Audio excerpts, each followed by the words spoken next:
Hello, everybody, and welcome to another episode of the Search and Rescue Podcast. It's been a while, roughly 6 months, actually, since we recorded one of these, and that's my fault, first off. I have an issue. One of the many issues that I have is because I have my hands in so many different pies. I'm not sure what the right way to phrase that is. I overextend myself, and when things have to be done with a lot of production value and hours put into it that fall back on me, usually those types of projects fall off the radar. And podcast is a good example of that, because when we're using Live the Dream Studios, which is a great podcast studio here locally in Tucson, Oro Valley, and Marana area, where I shot the first ones, a lot of people don't realize that there is quite a bit that goes into that. Like, it's easy to, hey, I got an idea, I got a guest, let me just sit down and talk. That's the easiest part of doing any podcast. The rest of it is there's so many different things in the workflow process in order to get the podcast to actually get out there that it becomes a real time suck. And because I don't always have the time to do those things, I thought, well, I'm just going to have to put the podcast on the back burner. But then I thought about something else. And I don't know about any of you, if you have the same thing as me or not, but I also don't watch my podcasts. I listen to them. Video is a great addition to anybody that's podcasting and has the studio, but it's not essential to get the information out. Because I have a home music studio, I can just click play and record and talk and get the information out that helps support our search and rescue group and the other things that we have going on, and then just upload it. And that's so much easier. So the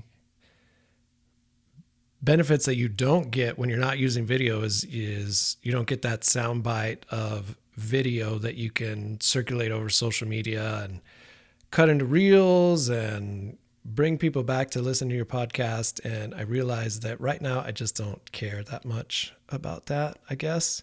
I care more about using the podcast to work through a lot of shared struggles, I would say, that we all have, especially in developing this men's group and the insights that I've gotten from it. I want to continue to be able to work through some of those things and share it with folks out there. So I don't need video. If you want to see my face, I don't blame you. I would want to see my face too. But, instead I'll just put a picture out or something. And then if you want to see my face, you can see my face. If you don't care, then I also don't blame you, and you can just listen to the show. So here we are, 6 months into doing our in-person weekly men's groups. And how cool is it that in 6 months we have only canceled one. As the team has developed, we've actually got a smaller group of folks that are there more often and can lead the group in my absence when I'm out on travel for work. And we've committed to just saying, hey, we're going to keep this group going once a week. And while I've been there, I would say 80% of the time, we've also had it covered by other leaders that understand the tone and the intent of the group. And so it happens every week, regardless of whether or not I'm there. And for those that don't know or haven't remembered, it is at the Oro Valley Church of the Nazarene, Building D. It's a nice size room that we have there. And the head pastor there has committed to, if we outgrow this room, then he'll help find a way to get us a bigger room. And our group is growing, and I'm proud of it. I'm proud of who the guys are in this group, and watching us all evolve by just being able to talk about our shared struggles and not necessarily looking to solve any of those problems for each other, but to be real and be open and authentic and share what's going on in our lives and share what we could use another perspective on, and getting those things out in the open. And so far so good. So if we get bigger, there's a lot of options we have. We'll find a bigger room. If somebody that's listening to this has an inkling to put something like this together, we'll open up chapters, and we can open a Phoenix chapter and a local chapter, wherever you happen to be. And I'll help give you some of the context and ways that we're building this. Because one thing that I can say is it's working. It's really helping the guys that have been in the group and stuck with it. And that's so cool to watch. That's the whole point of it. When I first started it, the whole reason to start it was, okay, I come from a public service background. I've been from recruit firefighter all the way up to ops chief. So I understand a lot of professional nuances with the fire service and with other public service. But I also, in that time of 24 years, feel like I checked every single box of all the hard things to do and the negative aspects of being in a profession like this. So I can talk about, being sleep deprived because I've experienced it. I could talk about dealing with traumas and the good ways that have worked and the bad ways that haven't worked. I can talk about the more family dynamic challenge that you have, because I'd been through a divorce and I've been through child custody stuff, and just good, bad, or indifferent. I've taken all my lumps through that time, but I've also come out stronger somehow, by the grace of God, really. And perhaps that's why we also don't shy away from spiritual and existential challenges in our group, and why every single hour that we meet during our week, it's centered around a Bible verse. And I'm not a pastor. In fact, we joke around, and I'll even deflect and call myself, here comes the worst pastor ever with this message. But I'm not delivering a sermon. What I'm doing is we are facilitating discussion around different Bible verses and different things that have lasted thousands and thousands of years, and men who have sought a greater purpose or tried to figure out what is going on around here beyond the physical and beyond what I can see, touch, taste, and feel. And they become great discussions. And there's a lot of laughs in there. There's sometimes it gets pretty emotional. But it's cheaper than therapy because it's free, and we're keeping it free. We donate our time to do this and to build this brotherhood. We're expanding it in the sense that we are adding some community service projects as just a way for us to get together and go serve, because that is filling to the soul, and that is being truly Christ-like. And so it's value add to the team. But like I was saying, when I first started this, I thought that that's who the group was going to be. A bunch of fire, police, and military, active duty or retired, just here because therapy isn't working for them, as an example, or they need to be able to talk about stuff. And what I've found is while we have a lot of guys that are like that and come from those backgrounds, it's probably making up, I would say, maybe 40%. And the other 60%, a lot of them are working professionals and great people that are also struggling with just life in general and things happening in their lives, divorce, the same type of temptations, the struggles that we all have, regardless of if we're public servants or not. And one of the key contributing factors that I didn't realize was a challenge for people to the extent that it is is the work from home aspect. We have a lot of working professionals that are able to work from home in the group, and creating that isolation and that lack of brotherhood, or the lack of, I don't know, guys, at least I'll use myself as an example. I was never a guy that would go seek, I wouldn't be the guy that would make plans with all of my friends. I would always say yes to whatever plans that were going on. And other people were just so much better at that. And I would go because I loved being a part of things. But I wouldn't necessarily like seek it out or try to make those plans. And I think a lot of guys can be similar. And that's me as an extrovert. I'm more energized by being around people, whereas introverted folks, it's a bit draining. But at the same time, because we need each other and we need human interaction, people stuck in work from home jobs that aren't actively seeking community and seeking other things to do are struggling. It's not easy. And I think the pandemic started a lot of that, and it was a lot of great ways to keep people employed and productive while we were sorting through the lockdowns. But as a consequence, I mean, there's a reason that even whether it's prisons, it's concentration camps, like people rally around each other and they find strength in each other. And the way you discipline people in prisons or concentration camps is you isolate them and keep them away from human beings. And so I think what we're seeing now is some of the after effects of isolation and struggle that people have within that. And the solutions being, let's do more community things.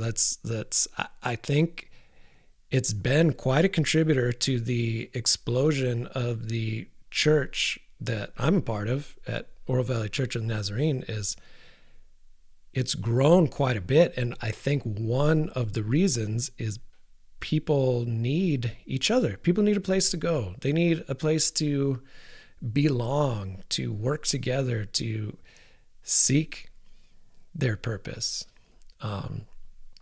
So unintended consequences maybe of trying to keep things remote but connected, but keep you on a screen all day. Like, I gotta be honest. When I left the fire service, I was ready to leave the fire service. And I was one of those guys that I was like, I'm not the kind of guy that is defined by my career. I'm not a hard charging, smoke eating, whatever cliche you could put on the back of a t-shirt. I don't go around making sure everybody knows that I fight what you fear, or I walk where the devil dances, or leave a comment in the chat of one of your favorites. One of my favorites is, what was it? It was, God works 20 days a month. I work the other 10. And that was a paramedic shirt. And it was like, wow, if that's not some hubris, I don't know what hubris is. But there's a lot of pride in identifying as a firefighter or in public service in general. And I didn't really have that pride. I loved it. I appreciated it. But I didn't wear it on my sleeves. I didn't have a throne room of all my coins and badges and promotions and helmets and paraphernalia and all that. That just wasn't me. But that said, when I left the fire service and I left a profession that was so knit so tightly in community and who you were, and whether it was me as an ops chief going into fire stations and just talking with the firefighters, or all the different meetings, all the union negotiations, all of the whatever I was doing it with people. And I didn't realize, to the extent of now moving into a career where I'm the boss, I'm the owner and the CEO of the aerospace company, and it's quite a blessing to be able to do that. But at the same time, the work is so much different that I'm on Zooms, I'm coordinating training, I'm receiving a payment, I'm doing accounting practices, I'm doing it. I'm not a part of a team anymore. Or the team stuff that we do is remote or infrequent. We'll go on site and teach a class, and that's great for a few days, get to interact with humans. But outside of that, it is nothing like the fire service. And I didn't realize to the extent that would affect me, honestly. Because when I left, I was ready to leave.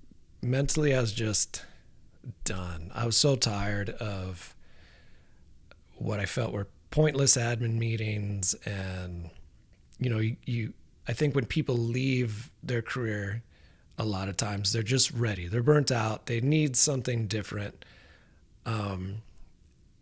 But you don't realize some of the things that you're also leaving that are adding more value than I realized it was adding. And it was just showing up and being around my friends every day because we had to be. We worked in a similar office, and you would be able to see them and joke around, and then you leave and you're removed from that, and it's literally like out of sight, out of mind. Because most dudes just don't reach out to each other on a regular basis. They interact because you are within each other's proximity, I guess. And so you're going to lunches every day and you're doing stuff together because you're around each other. But once that's gone, if you're not actively seeking that every day in some way, you are your life is different. And that's where I had to be honest that I didn't realize to the extent that would affect me negatively. I miss the people that I served alongside with. And I don't miss all the BS. Don't get me wrong, but I miss the people. I miss my friends. I miss being in the loop on whatever happened to be going on. You hear the sirens now on the exact same operation that I used to run, because I sit right in the heart of my own first due area. But now I don't know what they're doing. And I don't know where they're going. And before I was just so connected that it was, I took it for granted. So I share that not to have a pity party, but to help other people as to some of the things that go along with this group, especially with the retirees, is a lot of the retirees are having the same struggle.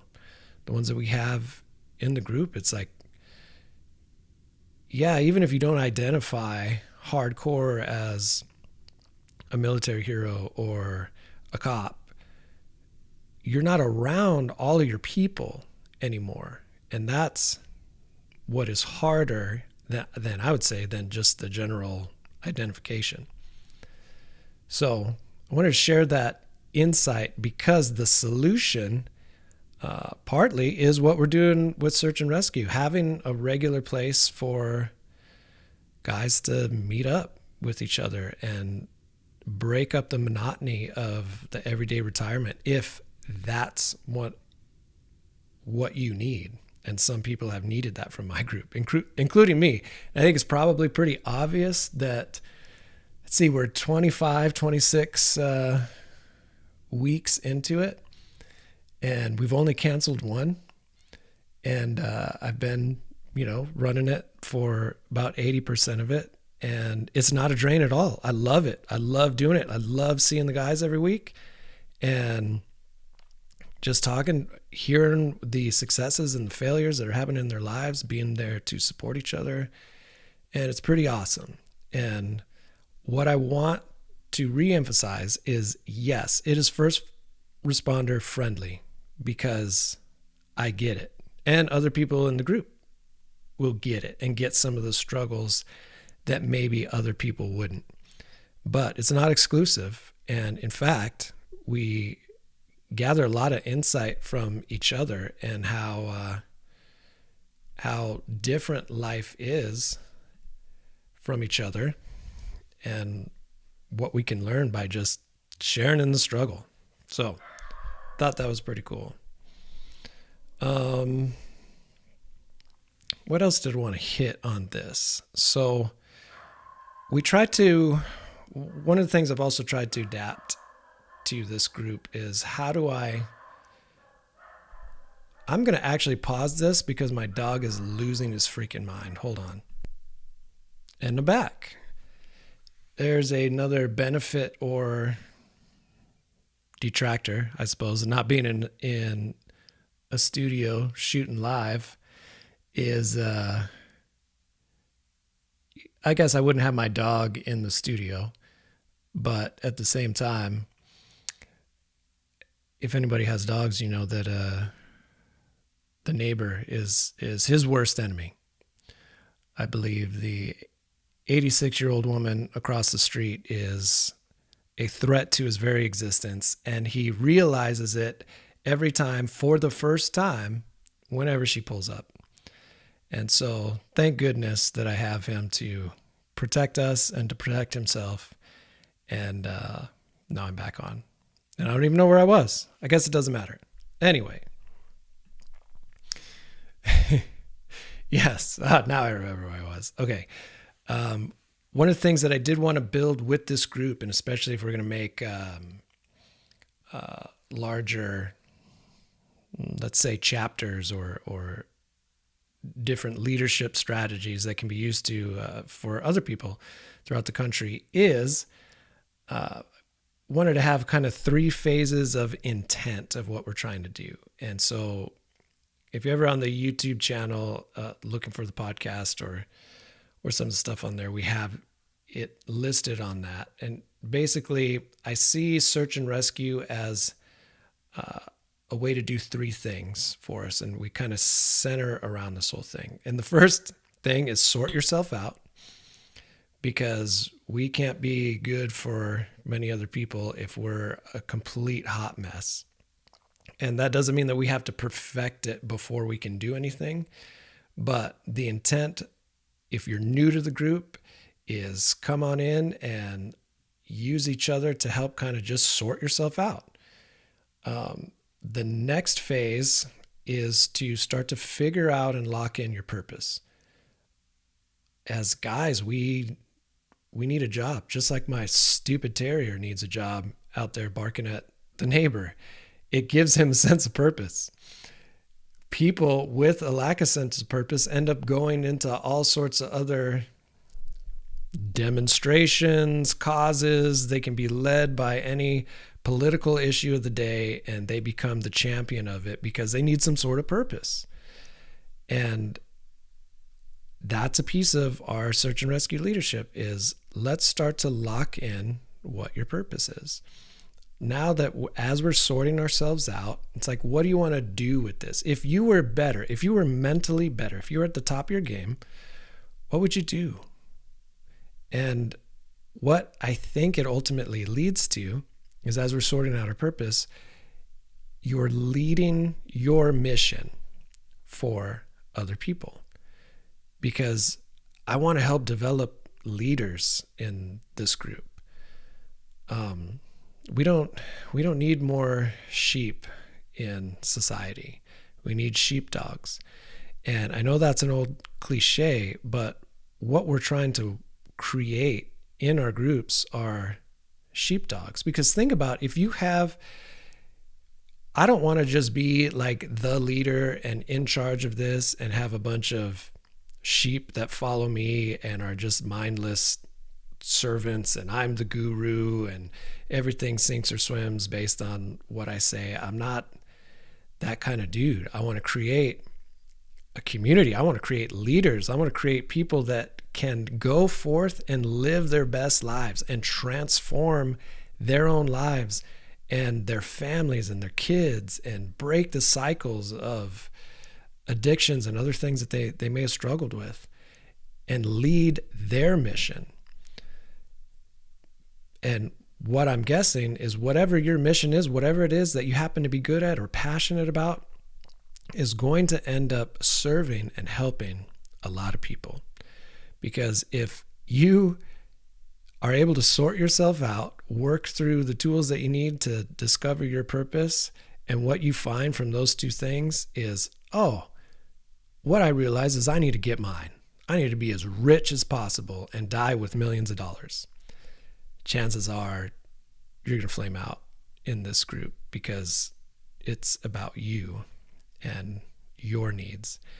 And what we're creating is a community of leaders, a community of sheepdogs. We don't need more sheep. So we kind of frame it around those three things. So if those three things, whether, if you're somebody that's like, well, I don't really know that I struggle with anything, I don't really know that I need this community, I could say, well, fine, good. Then you're in a good spot. What you might need is some direction. And what we use, a lot of the biblical and spiritual principles are tried and true methods, along with mindfulness, psychology, all sorts of stuff, because like I've said in a previous episode, I've been the benefactor or the recipient of all sorts of weird therapies that you could ever think of. So I can save you the trouble on a lot of it, and we can focus on what works. But we share it in there, and you can use it to help find your purpose. So it works as a leadership blueprint, alongside the fact that it works as a community of men that can share in their struggle. So if any of those things are interesting to you, then come on over and hop in the group. I guess I'll just close it with that. If you haven't tried it out yet, then come on over. We'd love to have you. Honestly, we're open to all people.